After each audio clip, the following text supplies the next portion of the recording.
Terdakwa Ferdy Sambo disebut sempat tertawa setelah mengeksekusi Brigadir J di rumah dinas Duren 3. Hal ini diungkap Baradae saat memberikan kesaksian dalam sidang perkara pembunuhan Brigadir J di PN Jakarta Selatan pada Rabu 30 November. Awalnya, jaksa penuntut umum menanyakan soal komunikasi Baradae dengan Ferdy Sambo seusai pembunuhan.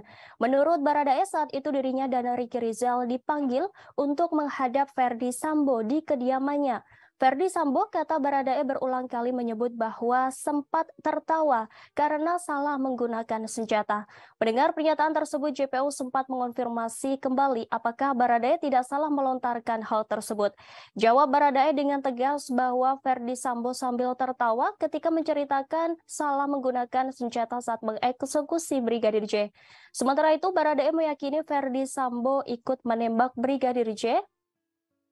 Ferdy Sambo turut melontarkan tembakan terakhir saat pembunuhan Brigadir J.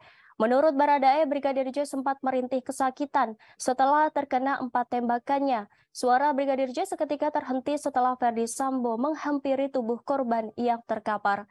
Ferdy Sambo menembak Brigadir J menggunakan senjata Glock 17. Setelah itu, Ferdy Sambo juga mengarahkan tembakan Glock 17 ke arah atas tangga di rumah dinasnya. Lalu Ferdy Sambo menggunakan senjata tipe HS saat menembak ke dinding di atas televisi.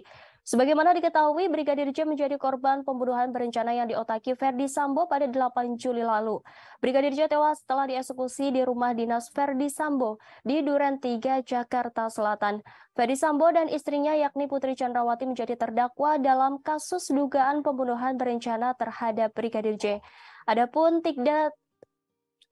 tiga terdakwa lainnya yakni Bribka Ricky Rizal, Baradae, dan Kuat Maruf. Kelimanya didakwa pasal 340 subsider pasal 338 KUHP Junto pasal 55 ayat 1 dengan ancaman maksimal hukuman mati.